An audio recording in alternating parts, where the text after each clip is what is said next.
Well, today you're invited to join us for a very special episode of Vintage Homeschool Moms. We're going to discuss teaching history effectively in a way guaranteed to create excitement among the students and retention of information, which is our goal. Well, we all strive to do that, and I want you to stay tuned as we start our show.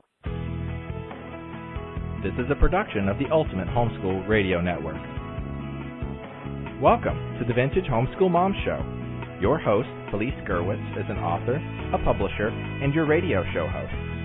She will encourage, educate, and inspire you with answers to your most pressing questions from homeschool, marriage, parenting, and much more. Felice loves to equip moms to live a Christian life because every moment counts. Be sure to visit her website at MediaAngels.com. And here's your host, Felice Gerwitz.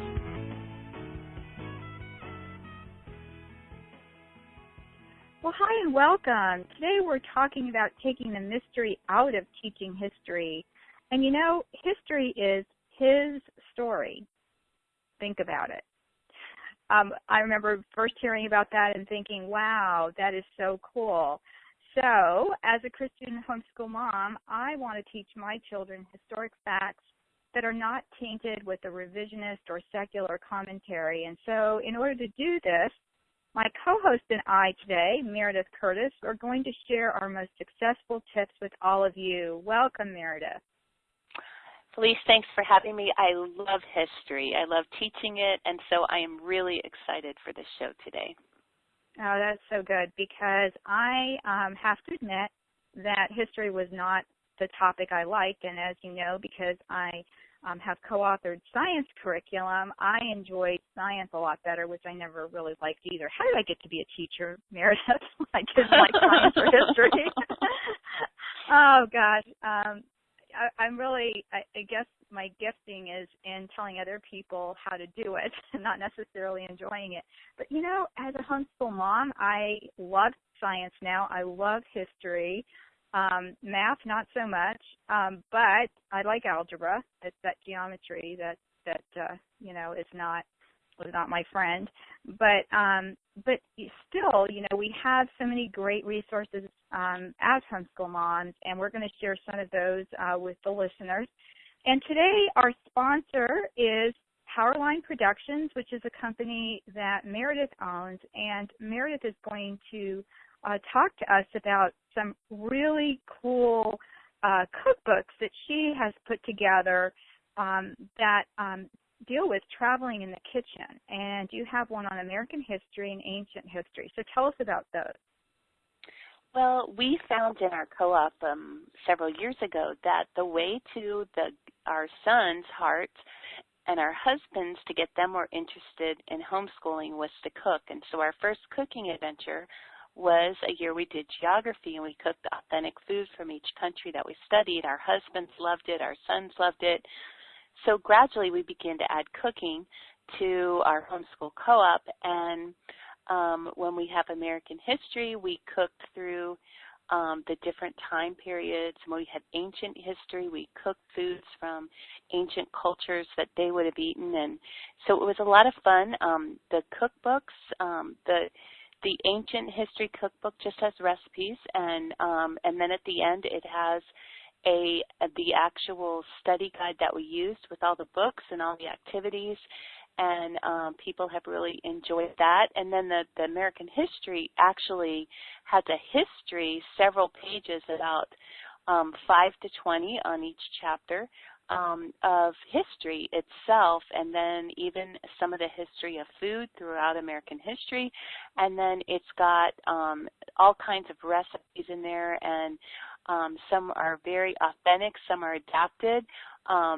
There's an authentic turtle soup recipe from Jamestown era, but then others are adapted. So it's a really fun part of learning history.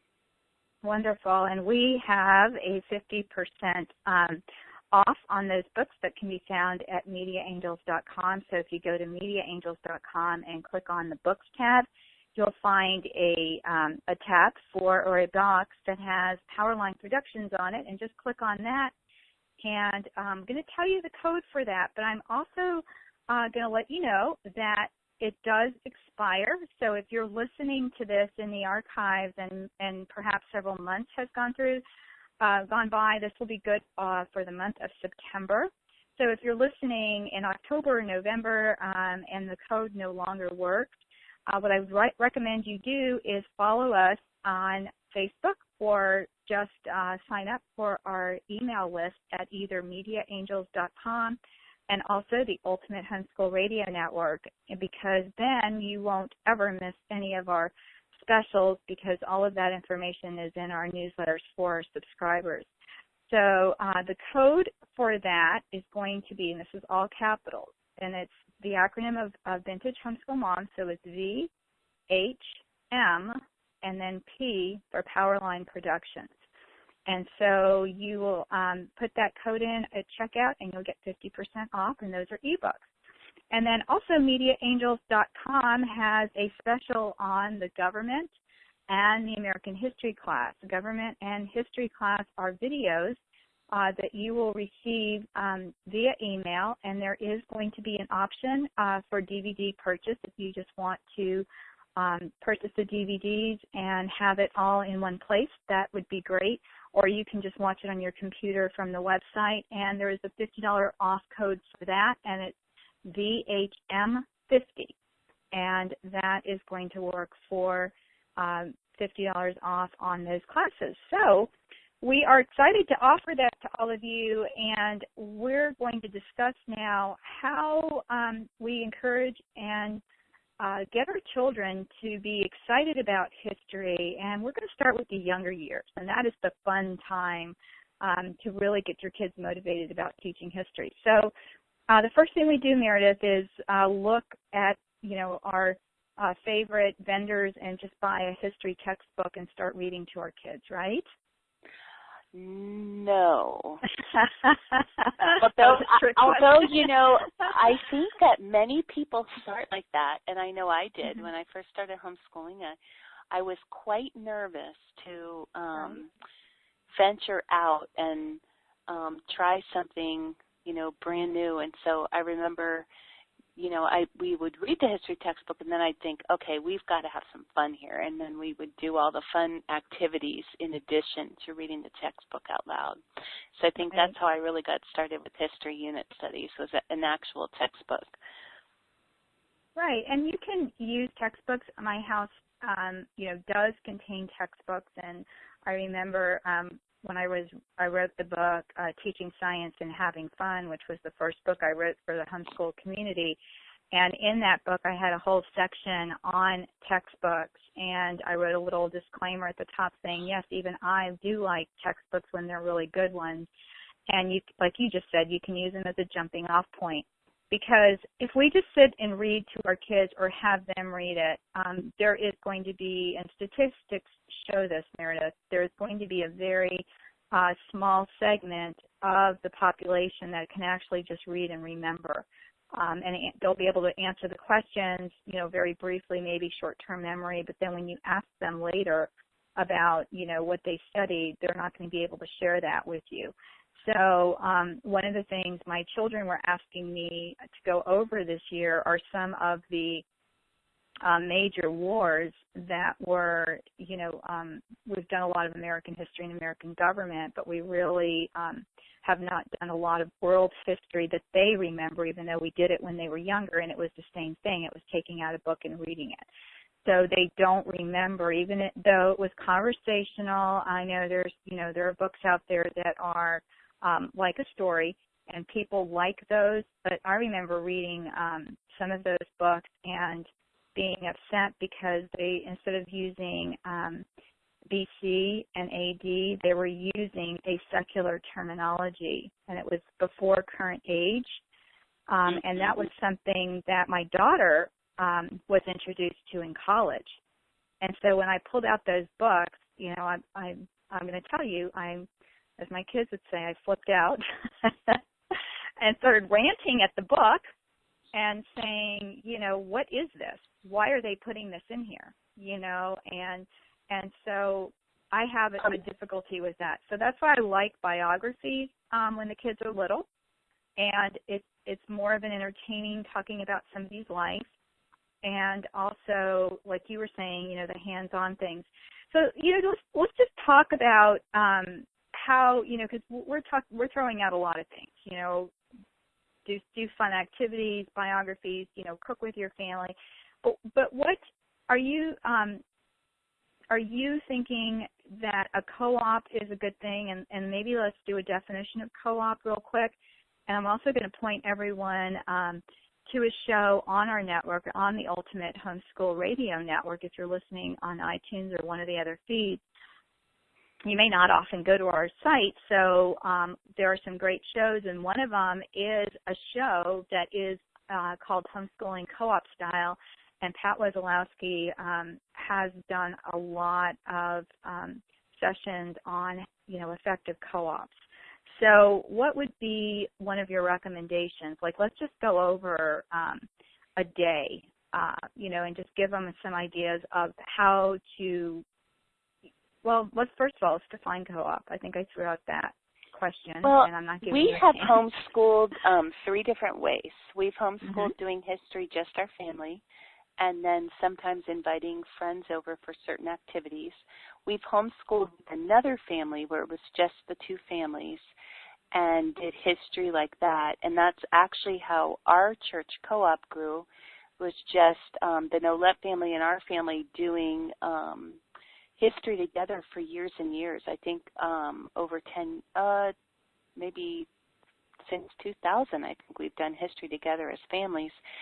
And gradually, some years, someone else would join us, maybe like an only child and her mom, and then finally we just started adding more and more families until we had to make it a structured co-op. And I think there's an important aspect of doing history alone with your children where you read out loud to them, because history is full of stories and it is really fun to read books out loud, picture books out loud. There's some amazing picture books that are, like the Library at Alexandra that has beautiful pictures, and it's really a picture book written for high schoolers and adults.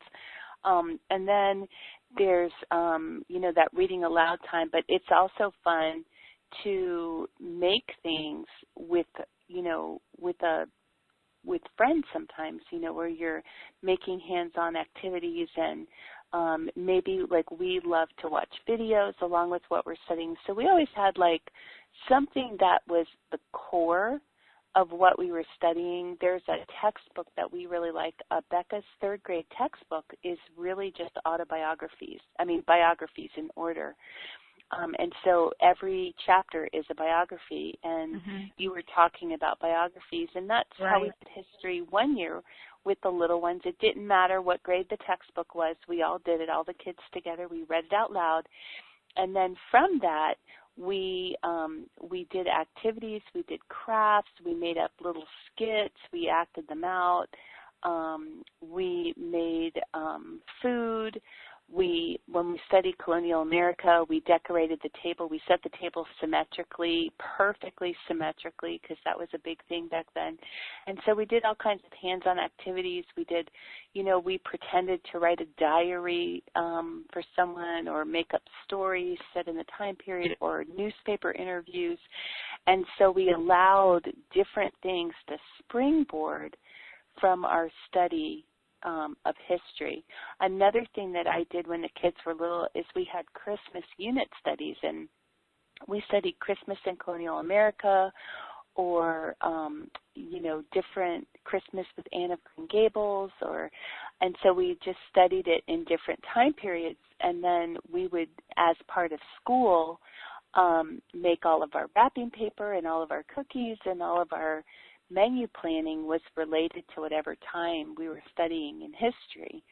And so we have done, I would say, to define a co-op would be a group of 3 or more families that are coming together, and each parent is participating in teaching, and the kids are all learning together. But just doing one other family was really fun for our 2 families for years and years. Yeah, and that's the thing. I've done all kinds of things with 5. We did one with 5 families, and it was American history, and it was very involved. And then the other segment of it was science, and that was very involved. So we took turns each month teaching that month, and we met one time a week. So while the family did things at home and we covered whatever it was that we were going to be studying at home, we would go to the co-op, and that's where we would reenact. Like we did I think colonial America is a great thing for younger kids, and especially if you can do it around Thanksgiving time. And we had a feast set up where, the mom made individual bread that they used as a plate, because they often did that back then.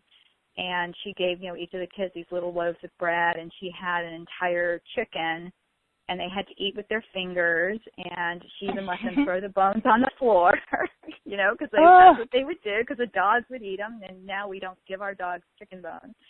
And, and she had her neighbors dress up as king and queen that were holding court, and it was a total surprise. And of course, this is overkill for those of you listening and going, oh, I just needed to cover the history and not get so into this over the top kind of a thing. But my kids to this day remember that, Meredith. They remember eating the chicken and throwing the bones on the floor. It was the only time in their life. She had tile floors, of course. Half the kids, then they went out and they were doing something with their horses, and that part kind of was fuzzy. But I guess it was medieval. That's what it was, because they went outside and they jousted. So it was the medieval period. It wasn't colonial. Yeah, so they had, costumes that they made, and she was a seamstress, and she helped them sew. And so it was really something else. And I had them do a weather station, so they made all different types of instruments to test the weather, and then at the end we had them do their own weather broadcast, and we had props and things like that. But and we videotaped it, so we still have that. But there are some things you can do that are only really are going to work with a co-op, and then there are other things you do as an individual family, and like you said, you can do things simply with crafts. So let's just go over a day. So if we have the young ones and we're going to be doing American history, what I do, and then Meredith, I'd like you to share what you do, is I split up the week.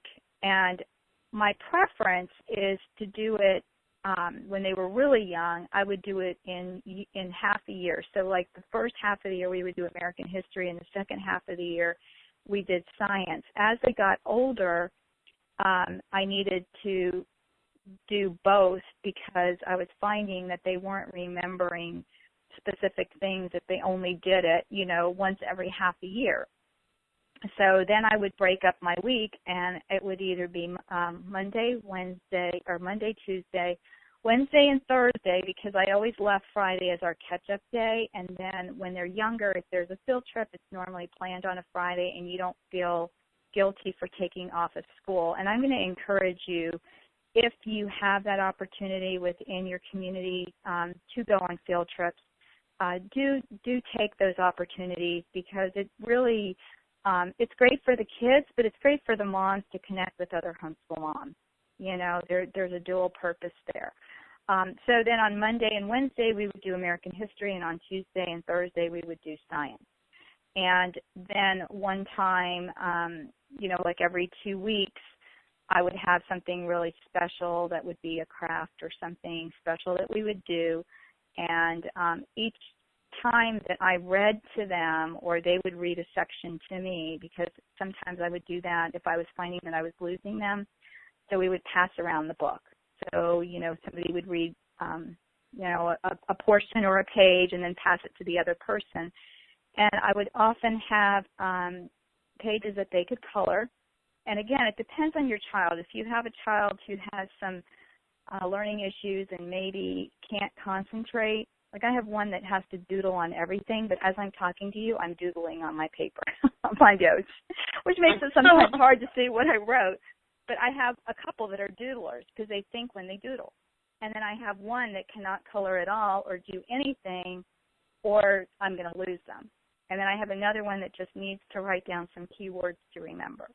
So as you progress in your homeschooling, you'll find those children that need those little prompts, and, just work on that accordingly. I wish it was one size fits all. If my kids say one size fits most. It's so true. Aww. Yeah, so that's what we would do. And then, each month would be a theme, because I felt like I could take the book, look at it and say, okay, this is the theme of the month. And that worked for me. And I mapped out my year. And if I would sometimes feel like we're getting lost, like, oh gosh, we didn't cover history on Monday because someone was sick or, something happened, I could go back to my theme, and on Wednesday I would just give them a synopsis, maybe not read every single thing, and then catch us up that way. Because I think some families get bogged down with, oh gosh, we didn't cover this, so we're so behind, and you start stressing it all, and you can very quickly catch up with just giving them some key points and information and not feeling like you have to read every single word. So that was how my day was. So how did you, or my week, so how did you do yours, Meredith?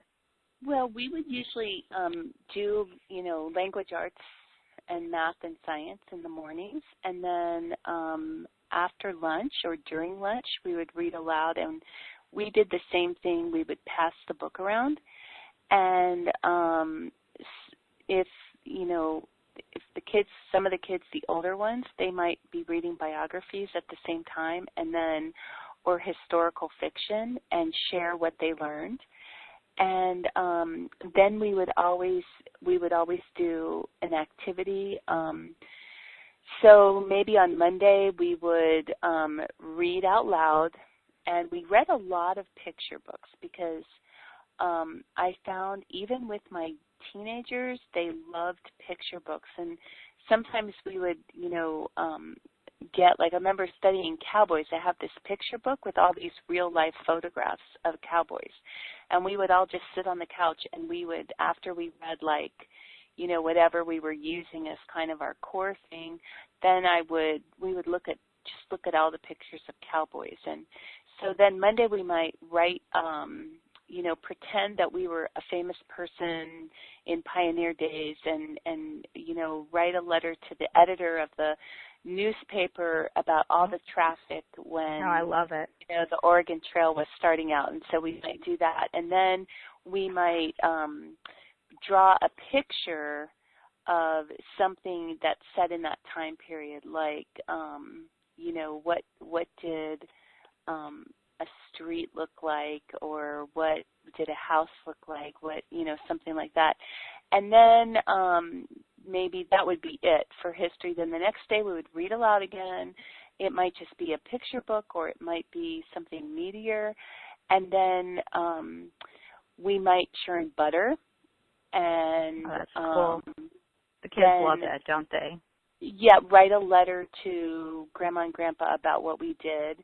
And, bake bread. So maybe if we were baking bread, we'd bake bread in the morning and then churn butter. And then we would talk about, what it's like to bake your own bread and churn your own butter, and how hard, the kids had to work. And then a lot of times when we would do stuff like that, we would dress up. So we would dress up and then do those things.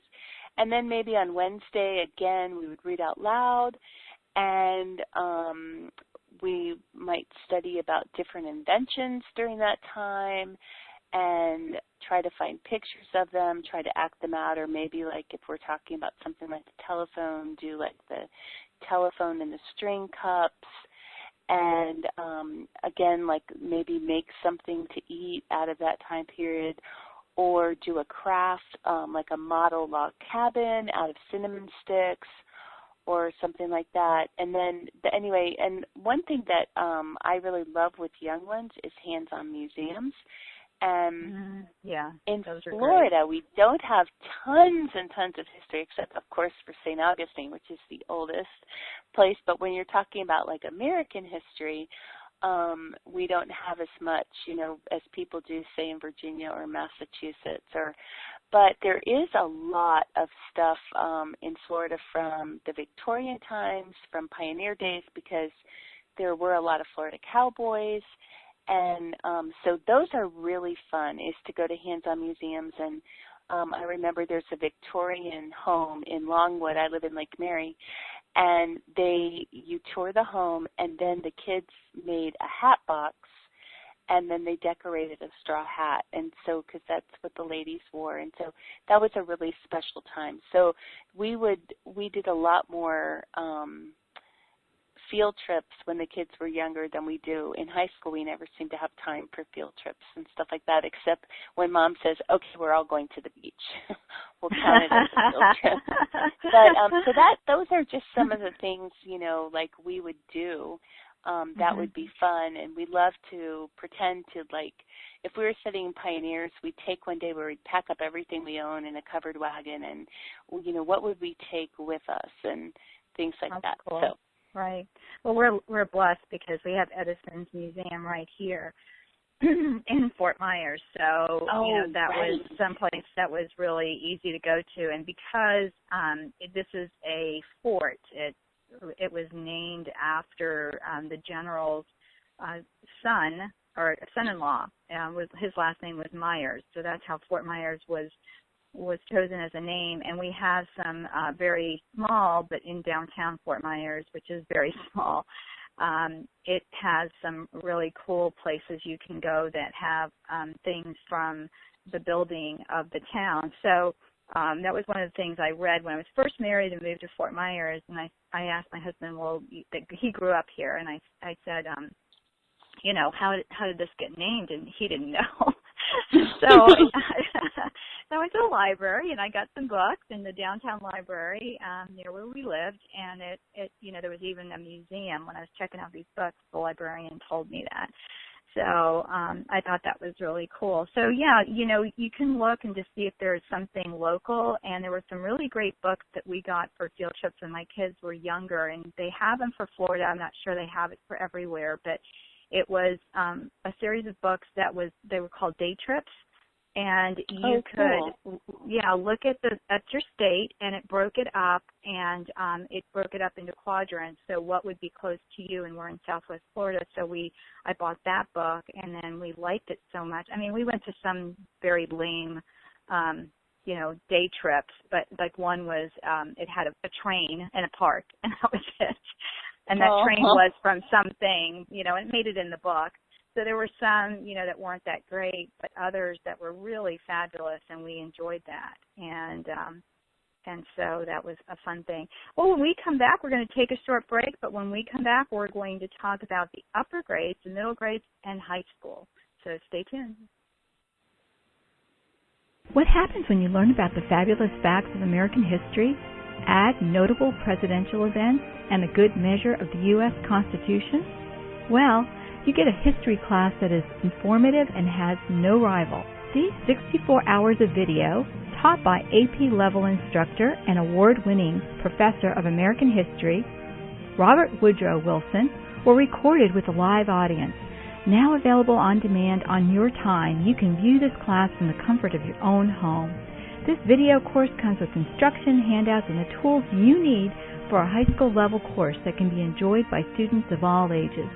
Especially designed for the homeschool audience and published and produced by Media Angels, a company you have learned to trust with the goal of excellence in education. Need more information? Sure. Go to MediaAngels.com or go to AmericanHistoryKidsClass.com and order your set today. Your kids will thank you.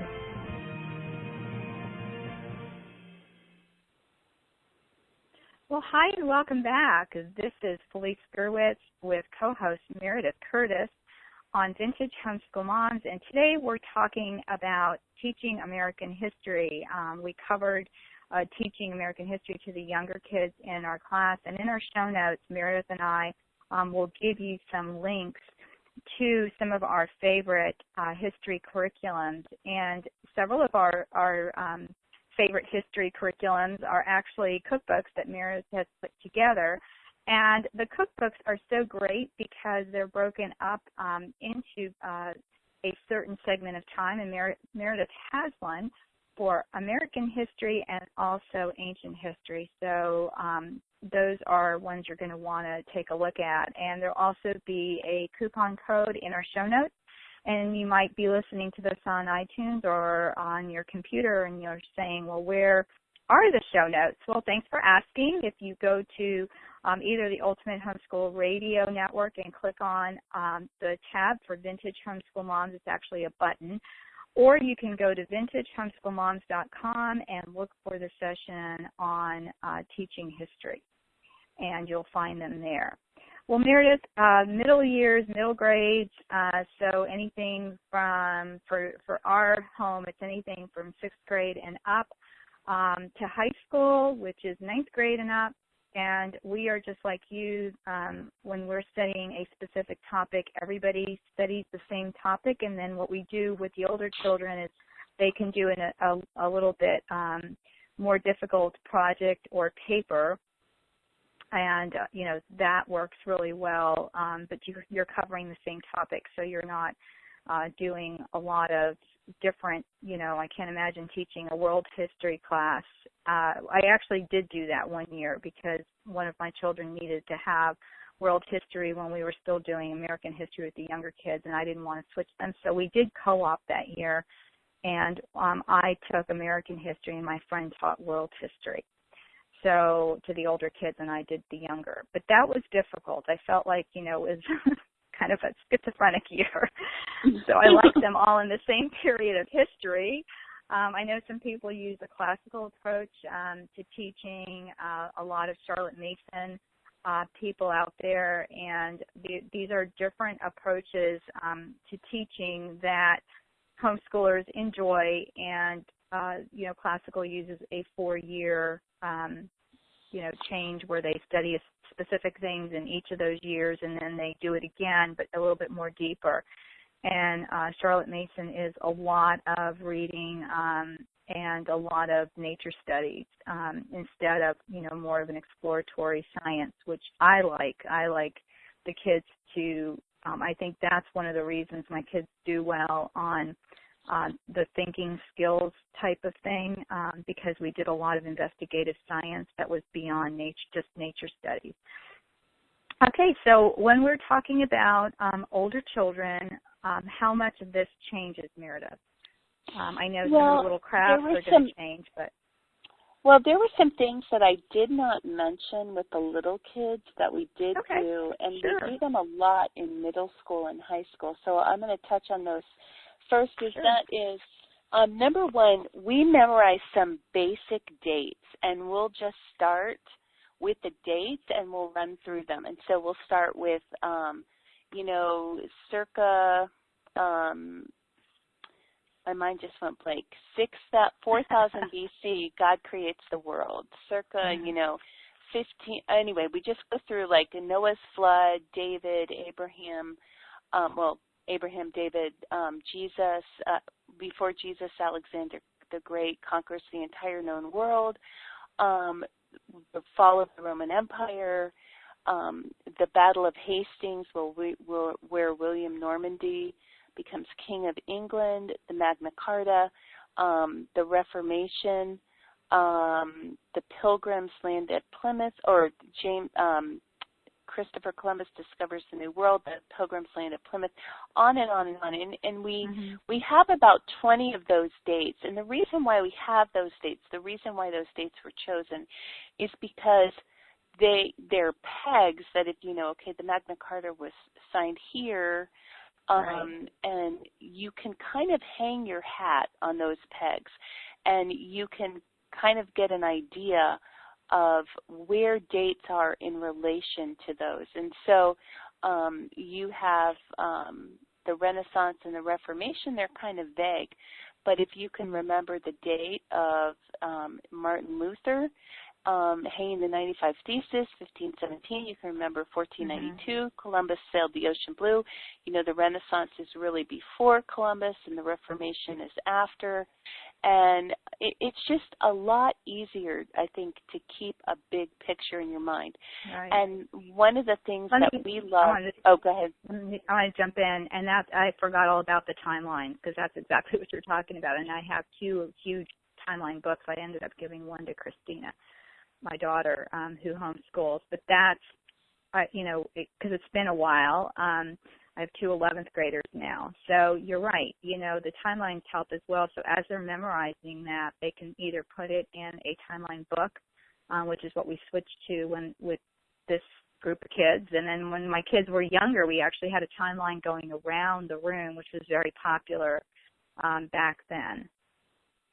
Yeah, and that's one of the things that we do when we study world history and American history. Is we always do a timeline. And I have a picture of one day I took one of those rolls of paper, and I started at the front door, and I rolled it all the way to the back wall. And then I gave everyone a different century to put some important dates in.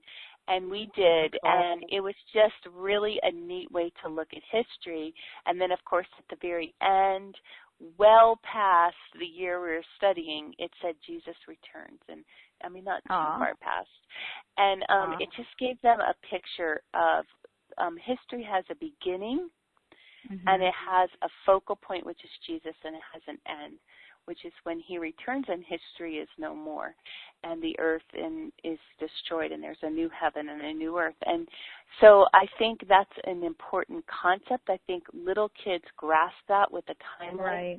And I think older kids love timelines because they love to see, even last year we were doing our American history timeline, and some of the high school kids were saying, oh, I'm too big to do a timeline, But then they were fascinated by, I didn't know that this person lived at the same time as this person. And it was very exciting to them. Or you see the patriarchs,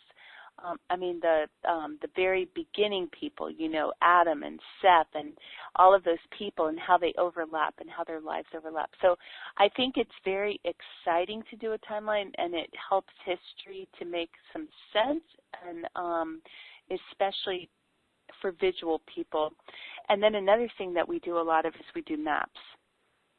And when we're studying about, say the explorers, we'll just get a big world map, and we'll have a different color, and we'll do all of Columbus's explorations in one color, and all of Balboa's in another color, and all of John Cabot's in another color. And that just kind of gives them a picture of, where they went, what they're doing. And so I think maps help. And another thing that you easily see with maps is how history, civilization, cities spring up around water. They spring up around fertile land and different things like that, and you can see that easily with the map. So those are some just like kind of in the background things that we do that I think are effective all the way from first grade to high school. And I'm not a big memorizer. The only dates I really have kids memorize is those big important dates, because if they memorize those, they can fit in all the other dates and get them. But, immediately if you say, well, Adam Smith, he wrote Wealth of the Nations in 1776. Oh my goodness, that's the same year that the Declaration of Independence was signed. And so I think that cool. is exciting to kids.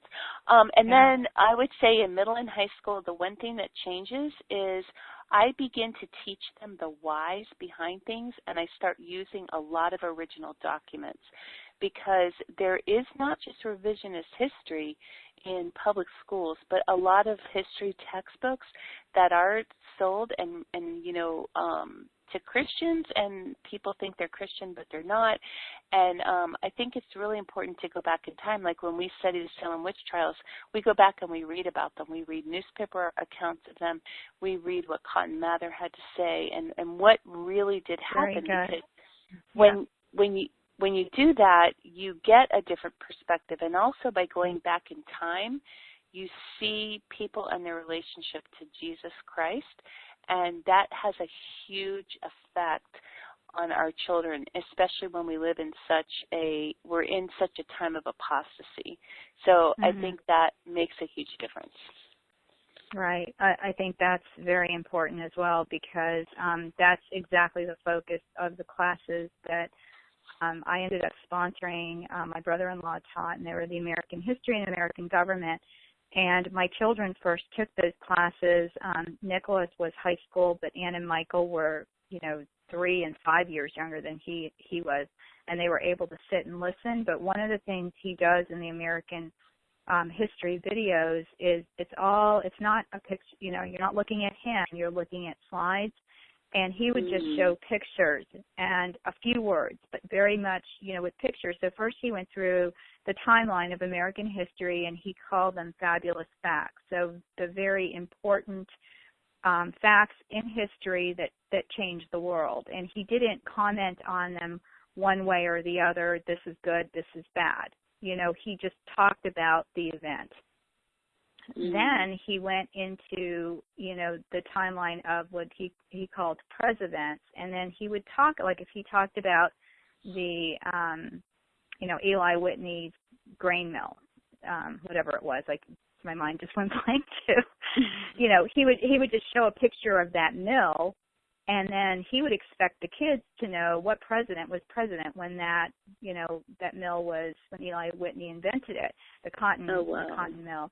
And so at first the children were, shocked, and they had no idea, and he didn't expect them to know.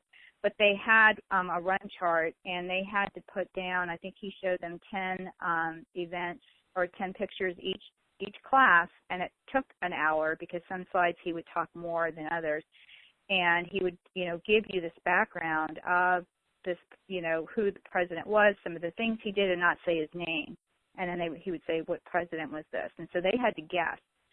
And it was astounding, without a ton of information, how very quickly, within, I would say, a few weeks, they were then, because then he showed the same, a couple of the same slides. And, by the end, they were getting at least 9 out of 10. And wow. It was amazing, because they had nothing to go on before that. But he also gave them a whole rundown of American history to begin with, and then he would switch. In the morning he would do the American history, and then in the afternoon he did the president. For 2 sessions at the beginning, he did just American history. And I thought that was a really interesting way to teach it. He was, and I think this is why, there's not a flavor of this is a right and wrong, because he taught this in the public schools, but he is a conservative Christian, and that just comes out. Like he talks about, George Washington, and he talks about some things, and it does come out. But he wants the children to discuss it with the parents, and he wants us to be able to impart our worldview on this. So it's really a wonderful class. Like there's nothing else like it out there, and and he custom taught it for my children, and then we opened it up.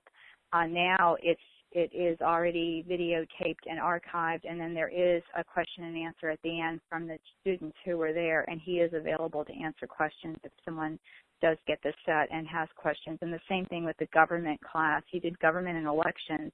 There was an election at the time, but he told you where to go to look for true, as true as you're going to get of statistics, what sites not to go to. And it was really interesting, and how to look at a political candidate.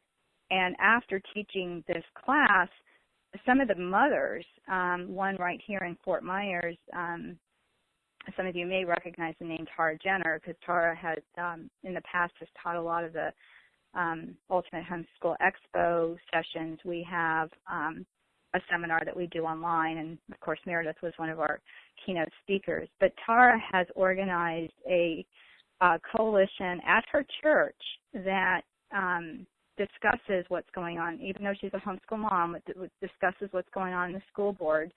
And they're trying to get this mandatory testing passed, and she's organizing people, and every Thursday they're getting together to not only pray, but to be proactive, and that's exactly what came out of Woody's class.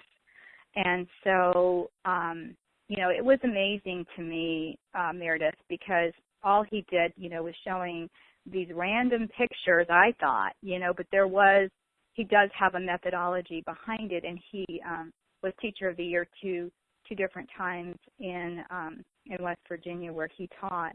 And he didn't, because he loved the concept of homeschooling.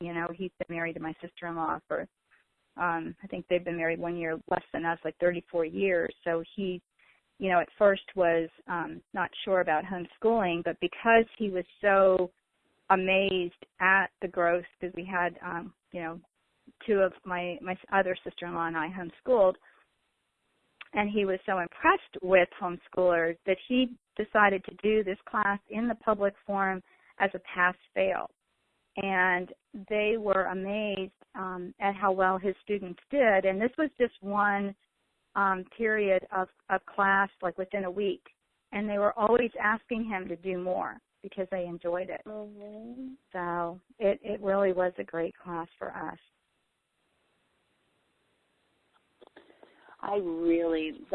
That is so awesome. And, I think one of the things about a good teacher is that it gives people a hunger to learn. And I think one of the things about teaching history or science, even if you're not enthusiastic, to pray until you are enthusiastic, because when you have a love of learning about history or science, it really passes that on to your children. And I've been really surprised with how much my kids love history because we love it.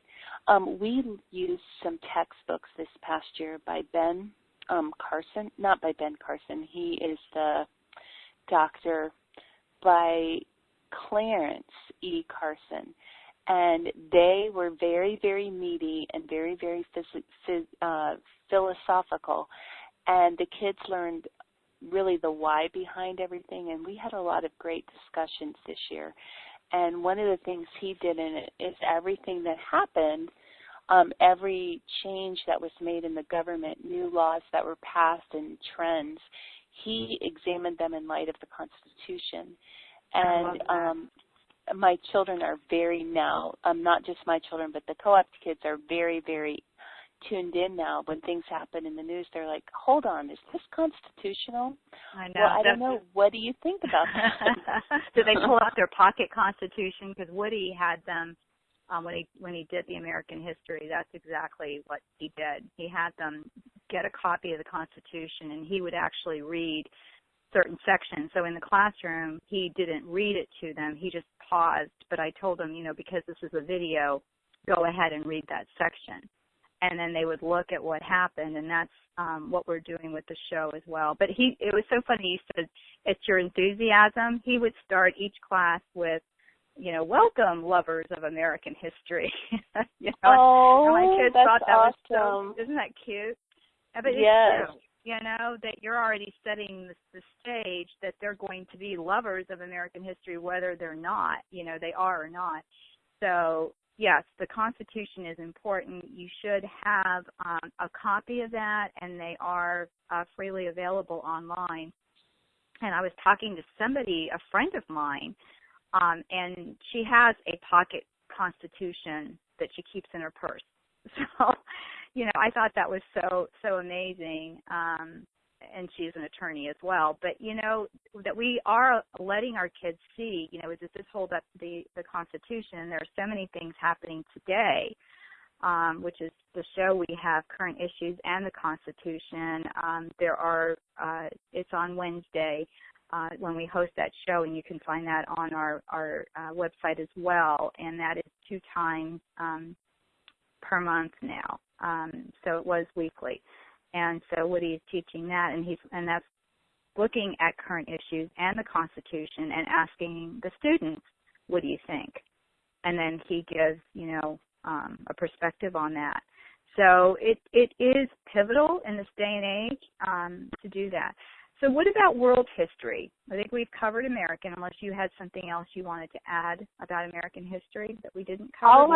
All of the things I would talk about have to do with both, and I am excited to share something then. This is fun with world history, is that we didn't talk yet about art and music, architecture, and fashion. And I think when you get into world history, that's so absolutely fascinating. Is to look at the different clothes they wore and try to duplicate the costumes or draw them, and then the artwork to me, and the music is so fun, and it's very interesting. Like we were talking one day just recently about the Renaissance and all the beautiful artwork of the Renaissance, but then I was saying, but I really don't like the music of the Renaissance. And they said, no, I don't like it either. It's kind of different. And we were talking about the style they used in the harmony, and it wasn't really harmony. It was almost like two melody lines, and sometimes when you listen to it, it feels like they're conflicting rather than complementing. And, learning about Pope Gregory and the Gregorian chants and what a godly man he was and what a heart he had for worship.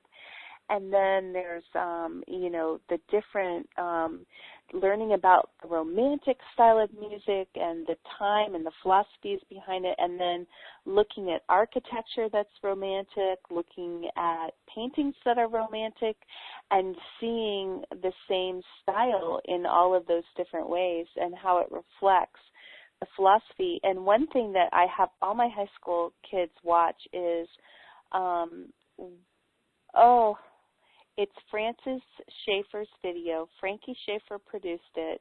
I can't believe I'm so old. How Then Shall We Live? How Then Shall We Live? And he takes art and architecture and music from the very beginning of what we still are able to find. We can't obviously find like the artwork that Noah's sons did, or maybe, I don't know, we haven't yet, or what Seth was up to, or Jubal, but we are able to, he traces it all the way from the Greeks and the Romans, and he goes all the way down through the current age. And it's very interesting how philosophy and books and literature shape a culture, and then art and music reflect that. And very fascinating, I think. I just feel very incomplete in teaching if we don't sing songs from the time. And we sing all these crazy songs, but hymns, going back to hymns, I just sang a hymn for communion a few months ago that was written in the 300s. And I think that is just so fascinating to think about how old, some of these hymns are and how long people have been singing them. So music is fun, and my kids, they enjoy American history music, world history music, and I think as you go really, really far back to ancient civilizations, it's of course harder to find music and to find art, but I think that's a really fun part of world history. And again, with world history, I think an important point with middle school and high school would be to explain the worldview of the culture, because the worldview of the culture makes a really big difference in what they do and why they do it. And, anyway, so. Yeah, it is. And it's funny because I picked up, just a couple of things. First, let me back up on the music thing. And that is, for those of you that don't know, Meredith is the worship leader at her church, and her husband is a pastor. So it doesn't surprise me one bit that she would love the music part of it. And so I enjoy music, and I cannot play it, and I do like to sing. But yeah, that so I'm just smiling, and so wanted to fill that in for all of you that don't know Meredith. And she hosts a show monthly called the Finish Well Show, and you'll want to check that out. It's also at the Ultimate Homeschool Radio Network, and you'll see a big FW for Finish Well, and she's got that. It's geared for teens, and she does a really good job with worldview on that podcast. So if you have teenagers that are interested in hearing some other teens who are really love the Lord, that's a great podcast to go follow. And so I wanted to talk about, you mentioned worldview. So I picked up a world history textbook. I can't even tell you where. It was either given to me, or sometimes people will give me a crate of books and say, you homeschool and you know other homeschoolers, can you share this? I don't want to just give it, to Goodwill or something like that. And I pulled it out and I thought, okay, well, here's a secular book, and when my kids are in high school, I'm going to go through this with them. Meredith, I could not get through the book. It made me so angry because it started with ancient man, and I had to take out my creation science book, the study guide, because I have study guides that go through the nuances of creationism. and I had to read from our outline all of the fallacies, and I finally just said to them, you know what? I said, you've gotten a taste of how people view history, that they're viewing it from the beginning of ancient man. They're still mentioning things that have totally been discarded and disproved, and I said, this is why I have difficulty with it, but I wanted to at least introduce him to it. So we didn't even get through the first chapter because I just couldn't. It just was, oh my gosh, I'm going to read all of this and we're going to discuss something that's non-existent,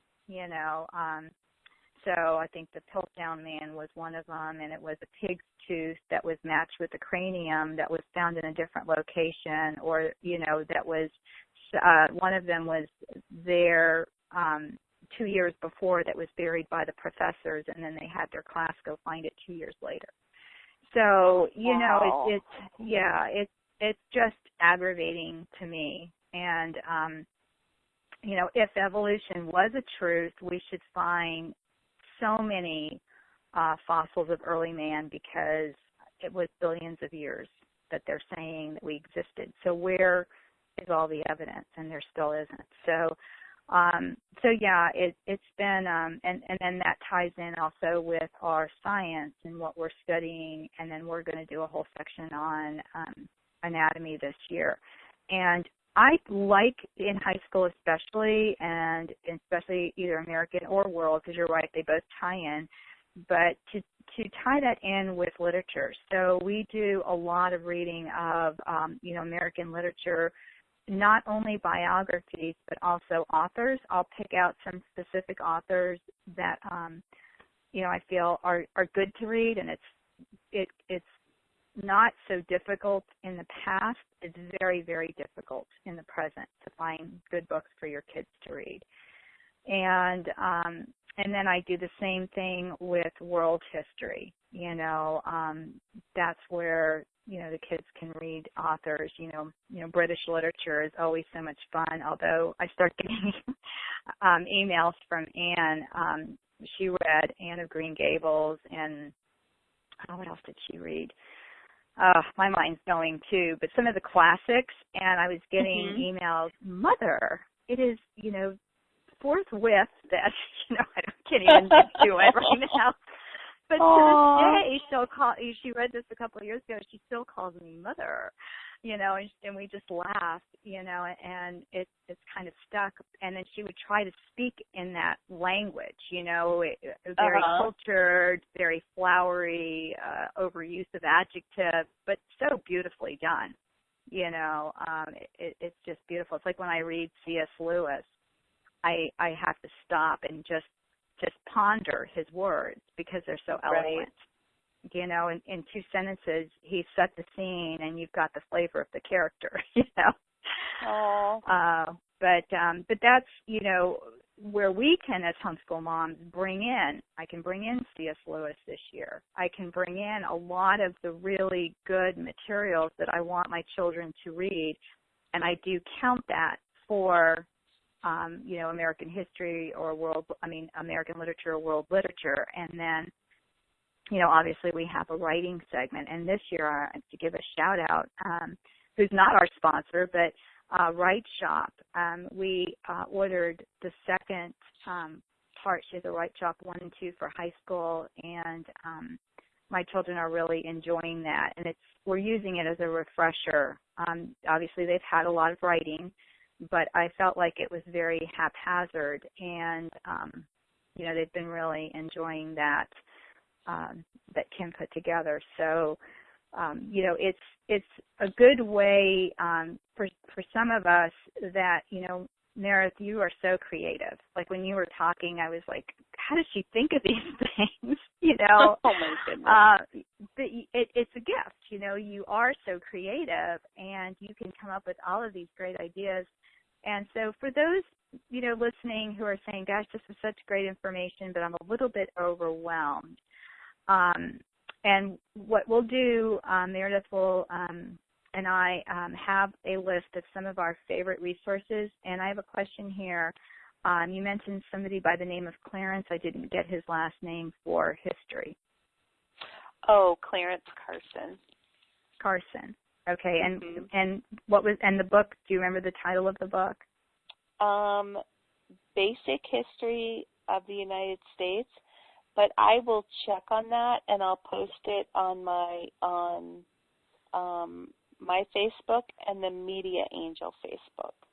Okay, and then also you can send that to me, and we'll have it in our show notes.